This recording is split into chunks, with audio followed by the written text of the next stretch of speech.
어랑 부천의 명령을 받은 월나라 군사들은 범녀의 지휘하에 오나라를 공격을 하게 됩니다. 그러나 오나라의 수비도 만만찮았어요. 오나라의 성은 일단 월나라에 비해서 상당히 견고했습니다. 그래서 목책으로 성을 만들어서 사용하던 월나라는 굉장히 당황을 했어요. 이건 자기들이 싸워보는 그런 전쟁이 아니었던 거예요. 그래서 월나라의 총사령관 범녀는 적잖이 당황을 하고서 패배를 직감을 하게 됩니다. 그래서 무조건 오나라에 항복을 하게 됩니다. 항복을 해야 그나마 종묘사직을 보존할 수 있다는 생각을 하게 된 권련은 어랑구천을 설득을 해서 오나라 가서 3년만 종살이를 하자고 이야기를 합니다. 그래서 처음엔 펄쩍 뛰던 어랑구천은 범녀의 설득에 동의를 하고서 오나라 장수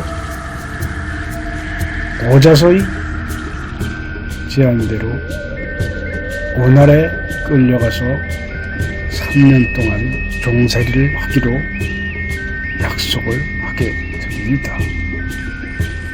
이때 범녀의 딸 드빌리아를 범녀는 데리고 가게 됩니다.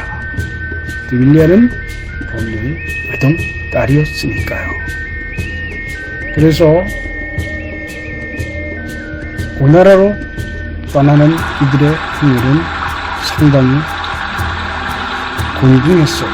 아마 오나라에서 오나라까지 거리도 어렵고 가는 동안 식량도 자급하면서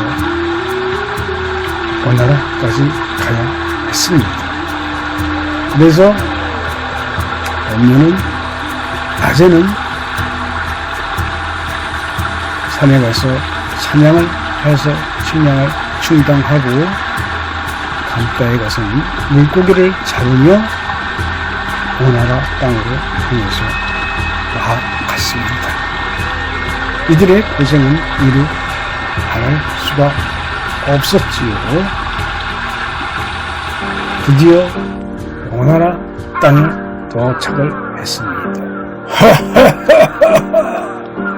그래, 제 힘도 모르는 녀석이 감히 오나라에 도전을 한다는 말이냐.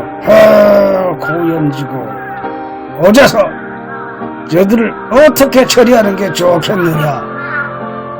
예, 3년 동안 종살이를 시키는 게 좋을 듯 합니다.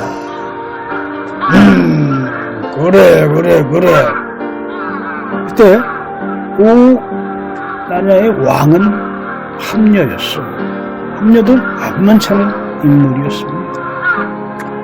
함녀는 어랑구천에게 물어봅니다. 그래, 너희 나라는 성은 제대로 갖고 있느냐? 그러니까 어랑구천은 예, 대왕, 저희 나라는 이런 거대한 성이 없고 그저 목책에 의지해서 성으로 삼고 지내고 있습니다. 그랬습니다. 월나라는 워낙 궁색한 곳에 떨어져 있었기 때문에 오나라가 얼마나 큰 나라인지를 몰랐을 뿐더러 성도 허술한 목책으로 잡고 있었기 때문에 전부터 싸움이 되지 않았던 거였어요. 그러니까 이걸 모르는 어랑구천은 이걸 모르고 싸움을 걸어왔던 곳이었기 때문에 회하는 건 당연히 준비된 수순이었다고 해도 과언이 아닌 것을 봅니다. 또한 와랑 구초는 오나라로 잡혀가면서 최옥의 아이가 태어나면 태사를 시켜서 점을 쳐서 길하면 아이를 기르고 길하지 않으면 아이를 갖다 버리라는 지시를 하고 떠나게 됩니다. 이에 태사 이유는 상문 땅에 살고 있는 무당을 들어오라 해서 최옥이 낳은 아이를 점을 쳐보게 합니다. 그래서 점을 쳤더니 무당이 하는 얘기가 그 아이는 필시 이빨을 갖고 태어났을 것이요. 이건 상당히 흉한 점괘입니다. 하면서 아이를 산에 갖다 버리는 것이 좋을 것이요. 하면서 점괘를 내놨어요. 그래서 대사 이유는 무당의 말에 쫓아서 아이를 몰래 산에 갖다 버리게 됩니다. 나중에 이 사실을 안 최옥은 상당히 분해서 대발을 하면서 산으로 가서 아이를 찾는다고 막 뒤졌지만 이미 아이는 먼 곳에 버려졌기 때문에 최옥이 발견할 수는 없었습니다. 그래서 최옥은 모든 걸 체념하고서 강가로 달려가서 뛰어들었던 것이었고, 이때 태어난 아이는 산속에서 호랑이 밑에 물려갔는데 이 호랑이가 새끼를 잃은 암호랑이였기 때문에 최옥이 낳은 아이는 호랑이에 의해서 길러지게 됩니다. 호랑이에 의해서 젖을 먹으면서 길러지게 된 이 아이는 굉장히 건강하게 산속에서 자랐어요. 그래서 3년이 지난 후 와랑 구천이 울나라로 돌아오게 되는 그때쯤 해서 최옥은 이 아이를 또다시 만나게 됩니다. 이 최옥과 모자의 이야기는 계속해서 이어질 것이고, 다음 편 26편에서는